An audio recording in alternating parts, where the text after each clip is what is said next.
This podcast is the result of my passion for languages and for talking to people. I have conversations with language professionals who are willing to share their experience. We focus on their work, but also on how their love for languages has shaped their personal lives.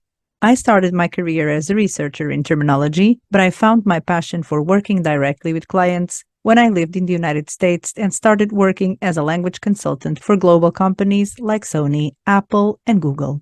When I came back to Europe, I was introduced to the world of LSPs, where I had multiple roles: project manager, vendor manager, and terminologist. Now that I am fully dedicated to my own projects, I provide language services in English and Portuguese, mentoring and consulting for the localization industry, and of course, I'm also a podcaster.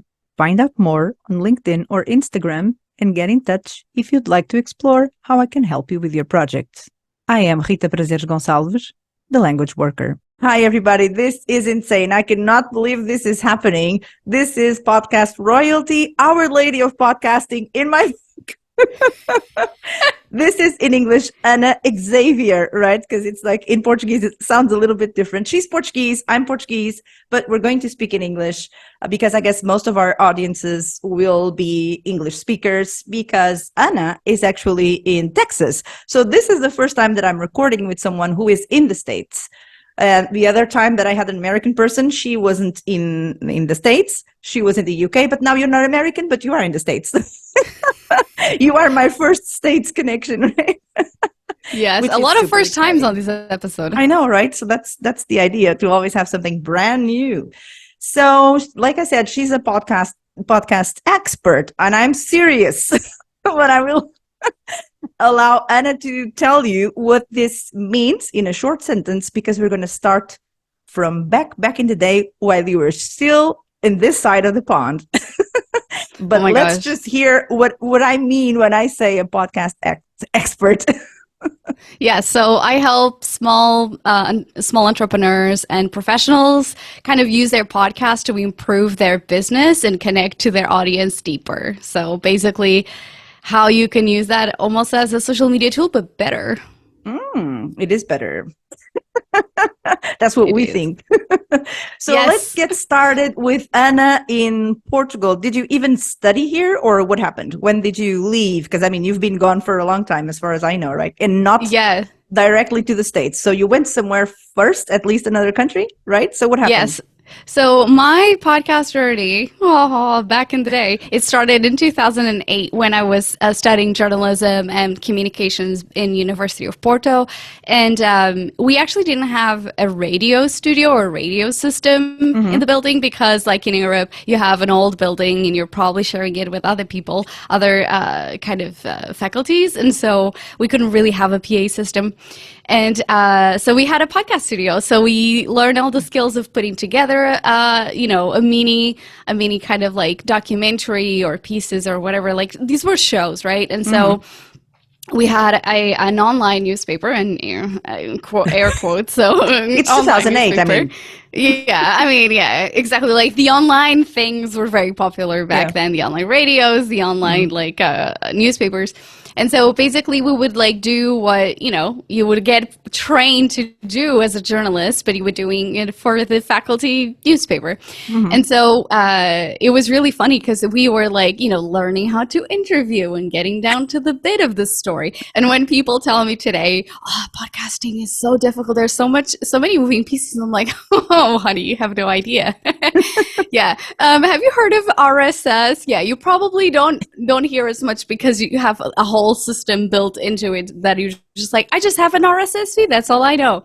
Anyway, so yeah, that was like the baby inception of like me getting into it. But then I finished journalism school and I had internships. And then my mentor at the time, I love that man. I'm so thankful that he was one of those amazing people who really care for your self-development, because he said, Anna, I think you have too much energy to become a journalist. I think you should go into like being a radio DJ or do voiceovers. Wow. I think you really should use all of your personality more into those fields. Mhm. And I was like, it was just so funny because like until he said that, like it didn't click, and I was like, oh my gosh, it makes so much sense. And so I went back into my hometown. I worked in the local radio station as a radio host in the Because you're afternoon not show. from a super big, Right, it's a well-known small, Portuguese yeah, it's in the city, right? countryside. It's called Chaves, which in English means keys. That is beautiful. Yes. So I went back, and it was really funny because it was in the morning. I was doing the news, and this was kind of like a hybrid of like an internship and your first job. So we had a lot of freedom to do a lot of stuff, and so they were amazing. They were like, "Oh, we have no afternoon show. Go and do it." And so Monday through Friday, like 2 to 6. That was Wow. me, like That playing is music and intense, treating people. right? I know. And then also at the same time, I was like, I was just 21. But, you know, I always carried myself in a very professional way. So I guess they were like believed. So that was awesome. And then my best friend goes, oh, I got accepted in these illustration masters in London. Would you want to come with me? And we have like, you know, besties adventure time. So that's all we did. I looked for some sort of like, you know, a really quick radio course because it's the land of the BBC. Of course, everyone wants to go there and like learn and just live there, right? It's London. It's epic. And so basically, I went there first month in. I was like, oh my gosh, I love this. I want to stay. Did that course, which to be honest, I learned nothing because I was already doing the job. So in a way, it was like, what are you learning here? But you know, whatever. I'm not a big risk taker, but like when people nudge me, I'm like, okay, sure, let's go. Why not? Why not? And then stayed in London for almost 5 years. I did a lot of online radio, community radio. So basically, I partner up with a lot of people who were actually journalists at the BBC. And so we did this like cultural magazine of East London. So basically we would go out and do podcasting. So basically interview people, assemble all the things, and it would go online on a broadcast on that radio station, but also on SoundCloud. Good old SoundCloud. And and so had a lot of really cool projects. I worked in cafes and like all sorts of jobs. And so at some point worked in digital marketing in a nonprofit, and I really enjoyed that like mission driven, like purpose-driven work, and I was in charge of a lot of the digital communications, so newsletter, you know, social media, website, and because I'm very techie, I was like, sure, I'll do you. What? This is all old for you. Old news. Yeah, exactly. I'm like, whatever, sure, I can do it. And it was just so funny that I, you know, developed an interest in social media. And that's something that you can still see today, because then I met my husband. He was about to leave the UK to the US. And I was like, I'm actually done living in London. I kind of want something fresh. And moved here. I have some distant family here. Again, crazy story. Yeah, I meet a guy. He's like, within 3 months, I'm going to leave. And then I was like, you know what? Let's go. I have a family reunion. Yeah, my style. I hear you. I totally hear you.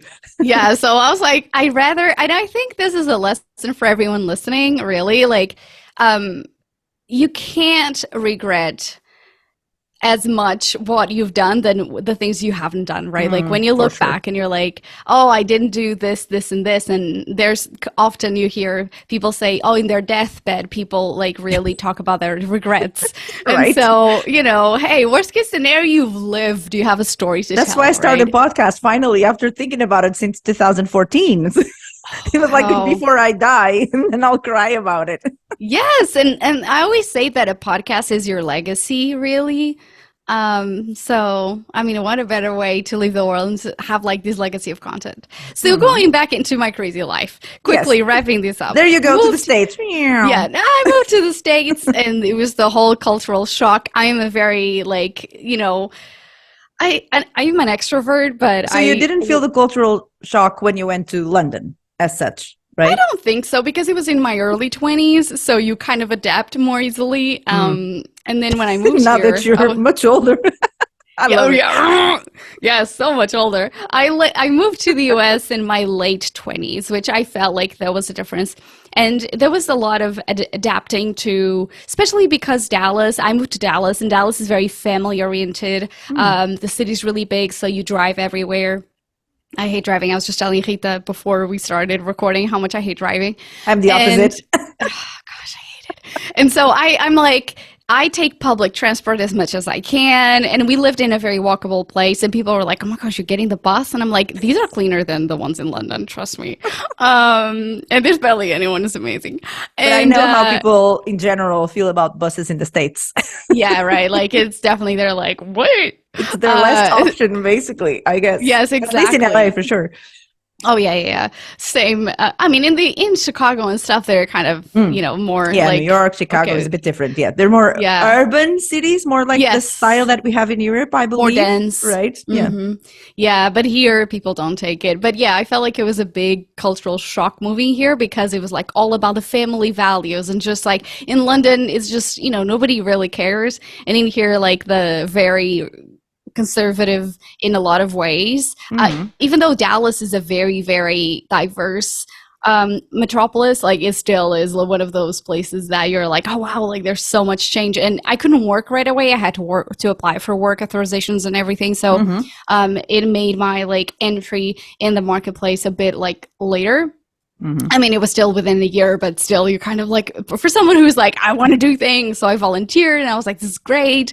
And then through a common friend, I got introduced to someone that worked in a company that was wanting to open a podcast department. And so they're like, oh, we want to open a podcast department and we need people who know how to use graphic design and who have the graphic design skills and can do a bunch of like kind of like communication odd jobs. And I was like, that's me, I can do production. Oh my gosh, I'm like, that's me. And I had the best time. So basically we took the department from just one studio, 3 producers and maybe like 3 shows a week to like 10 producers and like 7 studios and God knows how many shows a week. So when I left in January of 2020, my grandma passed away and I'm Portuguese. So basically both my husband and I are European. And at the time, this was like right before COVID, right? I thought, you know what? Like I want to be able to go home more frequently and I want to be in touch. And clearly her passing was just like, the US doesn't have a lot of vacation time and stuff. And, I enjoyed what I did, but there was no room for me to grow from there.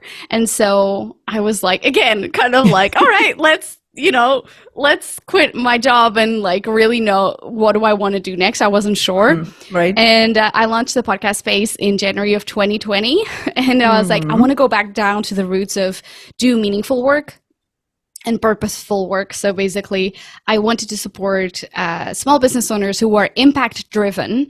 So who have a show that is either educational or who have a business that is, wanting to make the world a better place somehow. So supporting them through all the stages of the inception of the show, really aligning the content, the purpose with what they want to achieve, and then the whole step of it. So basically, what is the structure that works for them? Because again, podcasting takes time. It takes a while for you to see results. For sure. So I'm just wondering, so you actually started the company as is, right? The podcast space in 2020. And if you say it was pre-COVID sort of thing, so it was the beginning of, because I was pregnant at that time, so I know all the dates, right? Yeah. Here it was declared, I guess, on March 13th, something like that. I was already home at that time. And so, I mean, what happened in this gap of time that you were obviously working tremendously to put a company together and get all the stuff going? And I've had a lot of people look at your stuff for opinions because it's like every time someone asks me anything, I'm like, oh, go and see what Anna does. I mean, what else can I say? Because what I do is obviously very rudimentary and it's like it's coming from my possibilities and not what probably should be done or most people do, what people can do, right? So what happened in this period of time where you were like preparing? Because of course you started the company in 2020 and then you launched the podcast spaces podcast in the beginning of 2023. So 2023, yes. So what happened here? How was it? Because you had a lot of stuff to do that you wanted to do before that. Were you helping a lot of people before you actually launched your own podcast. So what happened in this time period of these 2 years? Well, excellent question. Actually, I never got asked that. So thank you for that. So funny enough, yeah, I because I know so much about branding and like brand identity and all of that, not so much about business. I didn't know much. I was the first one in my family to be an entrepreneur. Same so I was here. like, you have no roadmap. Here in the US, everybody's like, yeah, so-and-so, everybody's entrepreneurial. You breathe it in the air and you suddenly have all the knowledge.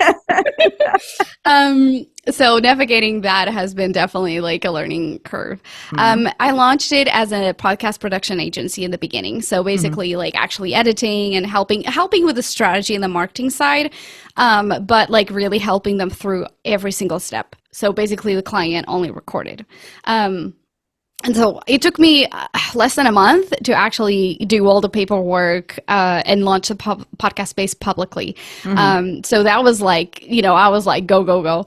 I was just like, I'll just figure it out. Nothing is a big deal, like everything can be amended. And so It's true. Like people overthink and they make it like really big deal. I actually trended on LinkedIn when I launched the podcast space. So again, kind of like unintentionally, but like it just tells you how much excitement there is about like launching a company, the buzz, but at the same time, like just figure it out. Like it's your company. You can change things. So I initially launched it and now I was like, okay, let me figure out like what I can do. And also COVID brought a lot of constraints, right? There was a lot of uncertainty. I gained a lot of production clients because people are home and like, oh, what do I do? I don't know what to do. At the same time, a lot of people were like, I don't know what's going to happen. I don't want to invest. So fair. And it's really funny that... So was it people who had more traditional businesses that were a bit more reluctant? And was it people who were getting started? Not getting started, I don't know. If you had a lot of American clients, like you said, they have this entrepreneurial thing down in a way that I don't think anybody else does. As a group, as a nation, of course, certain people here, certain people there. But over there, it seems like everyone has some sort of experience. So do you feel like most of your clients at that time, were they people who were launching their online businesses specifically and therefore they thought this was going to be a great idea, or none of that? No. So basically people who have, because I think launching a business, podcasting is the worst medium for discovery. So it's great for nurturing your current audience into... Listen to this woman, everybody. Right. Excuse me. I'm paying attention now. All of this so far was kind of like a joke. Now it's serious business. So podcast discovery is really difficult. So unless you get your podcast on YouTube, for instance, by the way, anyone should, it's really hard to get new listeners. And so basically it's great if you have an audience that maybe doesn't know as much about you, and it's a great way to kind of help them understand how you're an expert or network with decision makers. And so it basically you don't go onto a podcast app and go, what should I listen to today? Anyone? Sure. Right. But on YouTube, you go, I have a problem. Who has the solution? Right. It's a different user path. Okay. And basically everyone that came to me were people who already had an established business. And so, most people think about like, I need a website, I need social media. Maybe they think, I need an intro video for my website or my whatever's. But they don't say, I want a podcast. But funny enough, this is another like, okay, listen in, listener or viewer. I approached every single client that I had worked in the previous 2 years. And I said, hey, I launched my own thing. It was wonderful to work with you in the past as you were a guest or as you were whatever. If you ever think about launching a podcast, it would be my honor to work with you on a show. And I got a ton of clients just by doing that. Also because I actually nurtured those relationships through time. So and they had known you in this capacity anyway, right? So they were used to your style and they already knew what you could bring to the table and all of that. The circumstance was different, but you were still the same, right? So you carry your own brand, right? Exactly. And I launched, and talk about brand just to piggy off that. When I launched the podcast space, sure, like I didn't launch the Xavier space, right? Like I launched as a brand, but the communication I did was very authentic to me. So basically I would have no difficulty talking about anything about the brand because the brand was me. The values were the values I cherished. The process was something that I was doing so far. So it just made sense for me. A lot of people overthink branding. And if you're just starting, just be a small business owner. Like, it's easier that way. And so when I launched, I had all of these people that I was like, I already know your brand. Oh, I've heard about you. And it was just so symbiotic. It was really funny because a lot of people were like, oh my gosh, I've been wanting to do a podcast. I'm so glad you reached out. I'm like, yes.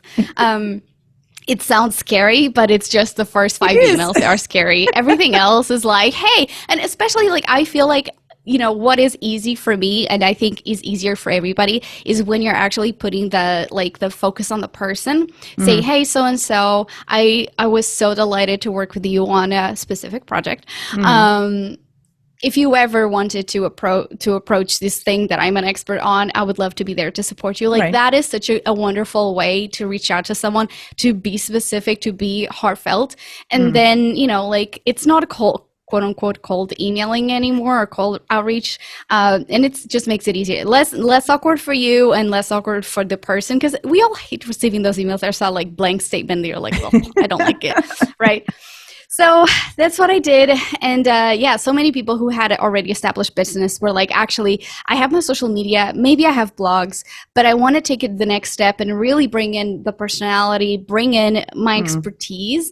Or maybe they're like, I want to network with decision makers that I normally wouldn't be able to access. And so, or I want to create educational content because I'm spending so much time talking to my clients about these one things. I just want to go ahead and reduce all of that time and just make sure that, you know, I'm using my time effectively. So sending them links to episodes instead of having to talk to them for 20 minutes sounds way better. Okay. And that's how sometimes I do my podcast as well. So I was like, I talk about this all the time with my clients. I need to create a podcast episode. And so it's my time. That makes sense. Yeah, and they can listen whenever. Right, that's right. Because did I answer your question? I think so. Sort of, I guess, but okay, yes, okay. So then, I mean, you did all of that. So basically, you were busy because you already had clients. The business was podcast, happening. Yes. Right. So then, when is the moment that you're like, okay, this is it. This is the time. I have to do it now because, like you said, now all you have to do is to direct people to a specific episode if they need a specific type of information, right? So I guess you had this in mind when you created the podcast and you created this specific type of content, meaning in your case, a podcast about podcasting. Yes. So yes. So yeah, I have squirrel brain. So sometimes I'm like, I think that was something else, but I can't recall. So what I did, I wanted to focus in the beginning was really do outreach, do very public facing stuff. And podcasting, if I wanted to do public facing stuff, I would be a guest, not have my show. But because I do enjoy social media, and social media is such a cool way to connect. I mean, we connected on social media, right? For sure. So that's one of the most effective things. And in the beginning, I knew that I didn't have the capacity to do a podcast. And to be honest, I was just launching. So there was a lot of like the self-confidence that just wasn't there. I was like, I knew my stuff, but at the same time, I was like, this isn't a priority in my business just yet with the goals that I have. And so basically I was like, I will do a podcast at some point, but I was doing production. So I was like, I'm doing so much for other clients, you know, thinking about, I wasn't just editing, I was looking at it from the content strategy standpoint. So how does this podcast position the client? What can we take out of this episode in terms of social media content, newsletter, all of these things, right? And so I thought, okay, I have all of these things. I will do a podcast at some point, but reaching out to, you know, brands and do guest blogging or do partnerships. And I was, at some point, I just got into the thing of doing social media and all of that. And then I wanted to transition into online courses and consulting. So 2021 was all about kind of making that, like almost at the end of the year, doing that transition to it.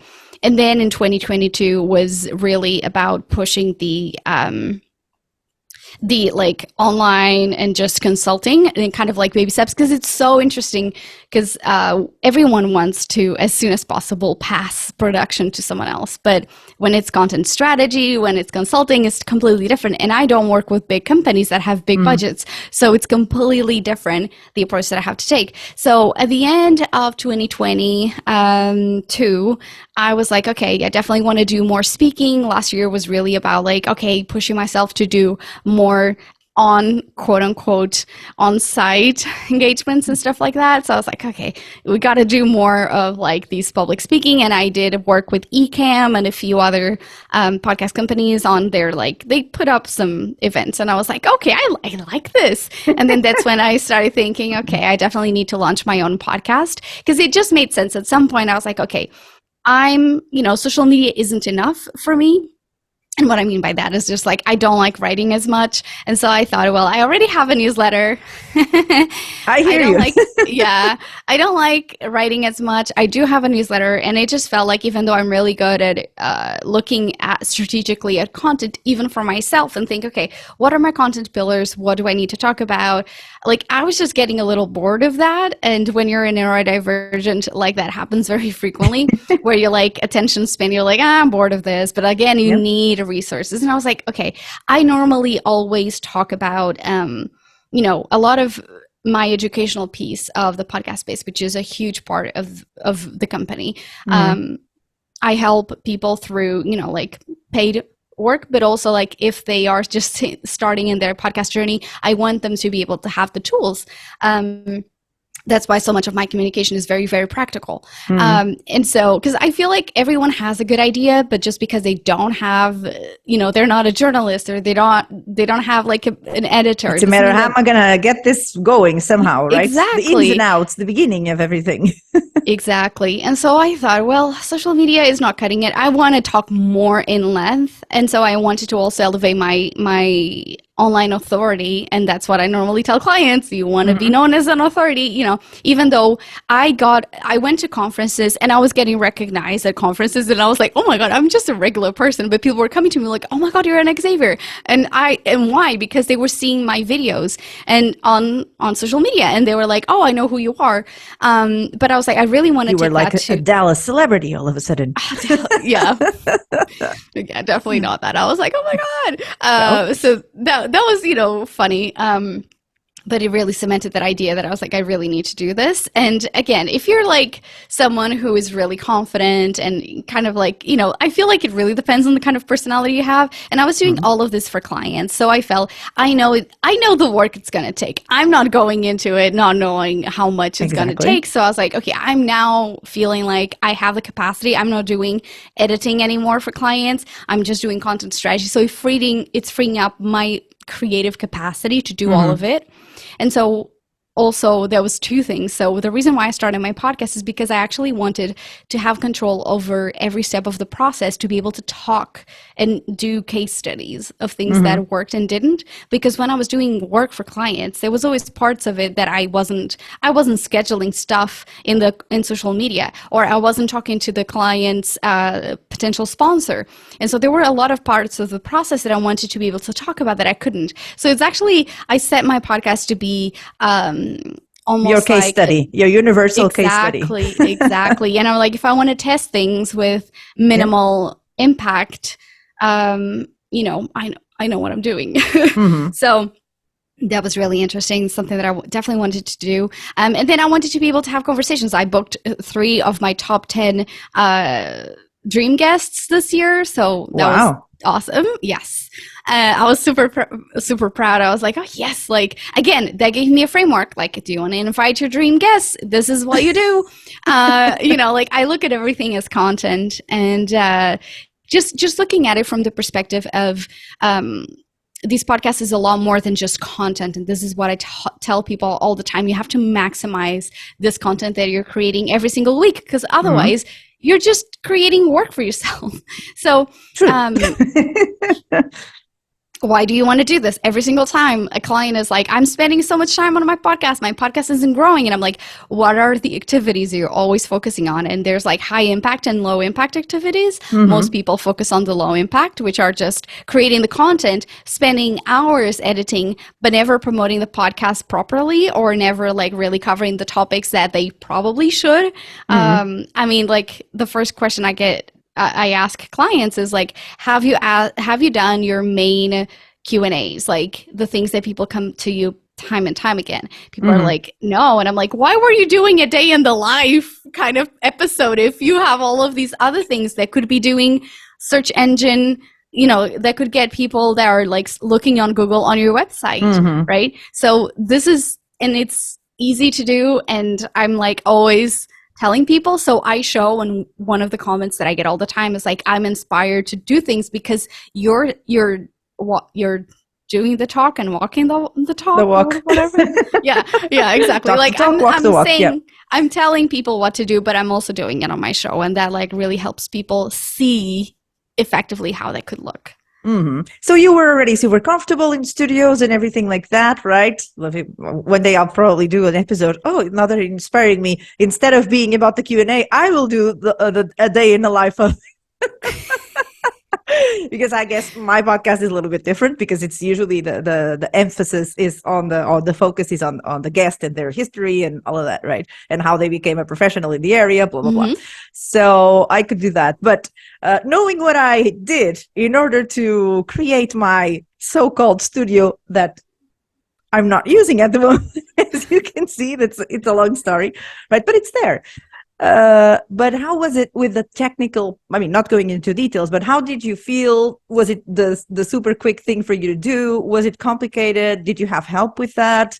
Because you obviously had a lot of experience, but my impression is that things change so fast in the sense of being easier. And this is why someone like me, who has no idea, can actually somehow, good or bad, put a podcast together, right? So that's obviously not how you would do it, because you have other types of responsibilities when it comes to your public and your clients and all of that. But you also have the knowledge and a long history of this knowledge. So what happened in that domain when you were like, okay, let's get started? What's the first steps that you take in order to get the ball rolling when you know what you're doing? Because about what you do when you don't know, I know how it goes. Well, to me, it was really about, and I talk about this all the time, like the motto of my podcast is create imperfect content that moves you forward. And that was the inception of the show, because I wanted a practical show, but at the same time, I wanted to create a show that was, kind of elevating the experience that podcasters had while positioning myself almost as their podcast bestie. And so a lot of things that I didn't do initially, like for instance, when I launched, I thought, of course, about the content strategy. What's the purpose? What do I want to do with this? So you ask yourself the questions you ask everybody else. Exactly. But for those who don't know those questions, you were self-coaching. Which questions are, exactly. Those are they're fairly easy. They're like, 1, what is the mission of the podcast? 2, what is my capacity to create content? Because if you don't have the time to create weekly episodes, what's the point of doing them? Or if you are someone who cannot plan ahead a lot, then you're going to be struggling with planning, right? So I have some episodes that I plan ahead of time and record with guests, others that I record week to week. And so basically when looking at like when launching, you have to really figure out why you want to do this. Because if all you want is to talk to decision makers, you're not going to care that much about the audience, the listeners. So you don't really need to create everything, quote unquote, by the book. So, because I know a lot of people who made over $10,000 in deals within a week because they were just doing business with the person in front of them. Okay. The podcast was an excuse. So think about that. Again, also, I ask myself, where will I get stuck? And this is a great question for people. So I told myself immediately, I am not, and again, when I say I was a podcast producer, which meant people would come into the studio, I would set them up their cameras, I would monitor, if we were doing live streams, I would monitor the social media channels, I would like talk to the client and say, hey, we have a question from so-and-so, switch cameras, microphones, all the things, all of this live. Yeah, I was like, I was Miss Octopus here. All the tentacles, all the arms. And I was like, okay, I'm not creating this for my peers. So what I would normally do, like for instance, what I do right now, like clear example, like because I have my sign for those watching us on the video format, my sign is way above my head, and even though I can slide my camera up and down, like you're ideally the height that you should have in between your head and the top of your screen is actually what Rita has, which is about 4 fingers. That's because I was counting the centimeters. Right. Exactly. So like those are small details that like, again, I think that like I don't look at because I'm not doing a podcast about podcast production. I'm doing a podcast about how to use a podcast effectively to become a really useful tool of your business and how to connect deeper to your audience. And that has nothing to do with having the best, most beautiful setup. Sure, it helps. Like, again, I love interior design. So of course my background is going to reflect that. But at the end of the day, I focus on the things that truly matter. If I have a rough cut, I'm like, it's fine. If I was creating this for my peers, of course I would want to create the quote unquote perfect transitions and sick, zooms and like transitions with the like maybe I don't know, an image or whatever, but like I don't care for any of that, especially audio only. My podcast is video, but audio only is my priority. And so much of it in the beginning was really asking myself, where do I want to put the emphasis, and creating like, I don't know, the podcast that is, created also at the same time is like, are you trying to create something that takes normally a team of 5 on a weekly basis? And that's what most people don't realize. Like those Gary Vee, Steve Bartlett, like they have people, like the other day there was a video of someone. I keep talking about that. The one woman show doesn't run the same way as the 5 or 6 people who specialize in something. So if you're just one person, which is obviously not your case also, but it is my case, right? So things have to be adapted, or else when you said, where am I going to be stuck? Me, definitely technology, right? So I had to find a way that was as easy as possible so that I just keep going and focus on everything else. It's not perfect. It will never be, while it's still me, and I have no idea how it's going to evolve. And it doesn't really matter right now because it's working for the purpose that I want it to work. Exactly. And if it's like, normally I say, don't aim for perfect, aim for good enough. And good enough is like having a really good quality, making sure, like, for instance, before we started recording, I was like, okay, the light is too bright, I look like a ghost, so let me turn that down. But I didn't spend too much time. Yeah, yours looks way better. Know. Is it? Why is this happening? Why are things all right? I'm just sitting at my regular desk, sorry. But like it just takes time. Like, again, of course you don't want to be recording in a very dark place if your podcast is video, but like the very basics, like you have natural light or you have like decent light. Again, people get wrapped up in their like, oh, this has to be high level because I'm a high level performer and my specific job. This is a different skill set. So like this is just a tool to, and again, if you don't have the capacity to do video, do audio. Sometimes I do audio only episodes. I had to do it, I think, twice since the beginning of the year because I had too much work, which is always an excellent problem to have. But I was like, what is my commitment to my audience? And that's what I did. In the episodes I talk about, like, remember, this is a clear example of me honoring my commitment to you and releasing a podcast episode that is not video because I don't have because editing video takes longer than audio, another platform for you to upload content on, blah, blah, blah, blah, blah. Right? So I was like, okay, audio it is. Like, I'm honoring my commitment, which is sharing knowledge. It's just in the audio format. So off we go. So again, like that is just a clear example of me honoring my commitment without burning out, right? Because again, at some point your podcast is it seasonal, is it episodic, what is it? So I ask myself all of those questions, which are super important to ask yourself as a creator, because again, consistency is about also honoring yourself in the fact that you're creating this project and you're honoring the goals you set in the beginning and you didn't burn out. Yes, for sure. It's really hard to keep up everything going every single week. I like fresh episodes, like I say. So I usually do a lot of on the spot kind of thing, but it's also because it makes sense for me and as a person, right? I am as much as I can myself. I mean, I have no other choice anyway, but it's that way, right? It's like if you are as authentic as possible, then burning out might not happen as quickly because, I mean, you're just human and you know you are and you know where your problems are most of the time. So that really helps for you to be humble and just look at things from a more realistic perspective. But before we go, because Anna has things to do, as in going to the dentist. Yes, before we started recording, we were talking about teeth and going to the dentist. She said I should do an episode about that. So stay tuned. Yeah, if you want the episodes about the dentist, just comment teeth on these posts whenever these episodes is out. I'll somehow make it happen. I do have a lot of stories. I told her I have fake teeth and all sorts of things. So that was the conversation before we started recording. So it was not about podcasts, but now it is. So to be serious again, see if I can.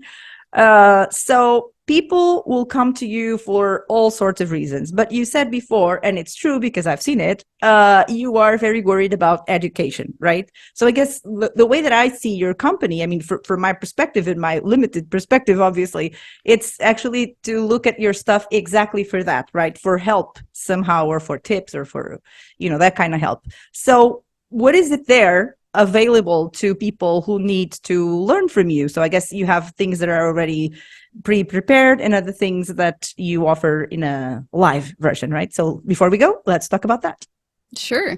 So so the podcast space is not just charity, obviously. This is a business. So I use the content that is like equally educational and also a marketing tool, right? But I normally work with the podcaster who is wanting to realign that. So they've launched the podcast and the podcast isn't growing, or they're stuck, or maybe the podcast is growing, but they're really overwhelmed. So it's not the person who's just starting a podcast that, I don't necessarily have a ton of resources about that. So it's the podcast who's been doing the show for at least 3 to 6 months and who's really struggling. Who's like, I'm doing the show, but like, I'm not getting any clients, or I don't know how to create content that will bring in the clients, or how do I make sure that the clients are listening to my show? Like I had 2 weeks ago, someone who found me on a platform that I did a collaboration with. She found out that I had a podcast, consumed, binged through my content, and then booked a sales call. And I was like, this is what I live for, right? And so many other people come from my social media because obviously I've been doing it for longer. Obviously, I dedicate a lot of time, like just created a podcast, just a post about like the Spotify for Podcasters Wrapped. So breaking down like not only check out that one. Oh, you have to. Of course I have to. Obviously, I never assume, but just in case. But like, how do you look at the Spotify Wrapped that gives you podcast data, like on a deeper level? How do you understand that data better? And so you may be a podcaster, again, clear example of like, if you have that wrapped, it means that you've been podcasting for a while. So I create a lot of that content, but also I think about like, again, what's the purpose of this content piece? I'm not creating content for the sake of it. So a lot of the people the podcasters come to me because they're like, oh, I want practical. Because again, a lot of people will say, oh, this is how you grow your podcast, but it's so specific to them that it's not replicable. There you go. And so I want people to really elevate their journey. Because in my mind, I'm like, okay, take all the free content so that you grow your podcast, so that when you're ready and you have the money, you come and work with me, right? I had people who said, I've been waiting to work with you for 2 years. I've been either saving or following your advice, and now I'm in a position where I can pay. I'm like, great, right? So so all of my content is about content strategy, becoming an online authority. And so I have the free content. I also have a few courses. So social media for podcasters, which obviously has to be something that I would always do because people overthink social media. And podcasters primarily, they're like, hey, a new episode is out. Here's a very boring image that tells you nothing and doesn't make you excited at all to listen. But there's so many ways. And if you come to my social media, you will see every time how I'm promoting the episodes. I'm always promoting them slightly differently so I can inspire people. And then I have actually a coaching system now that I just launched before the end of the year, because a lot of people are like, oh, 2024 is coming. So it's a program called a Pod Party, from overwhelm to success. So basically it's a roadmap to really start enjoying the podcast, because so many people come to me and like, I lost the joy of podcasting. And I'm like, no, let's take all of the overwhelm. Let's plan it better. And so it's been something that is so fun, because I get to talk to podcasters that have beautiful ideas, amazing contexts for what they're creating, and just like really kind of like taking the dust away and making the host shine as an authority. And it's just so awesome. So yeah. Sounds very good to me. So thank you so much. The dentist awaits. Yes, I must go. All I'm thinking is teeth. Yes, so am I, now that we mentioned it. But it was great to get to know you a bit better. I was dying to do this, and we have connected over social media, I guess Instagram, not couple of months, probably 3 or 4 months ago. I've been a podcaster for 9 months now. This month I feel, very... Congratulations. That's awesome. And to celebrate that, I launched the second podcast, right? Right. I don't know. Well, I'll tell you in 6 months.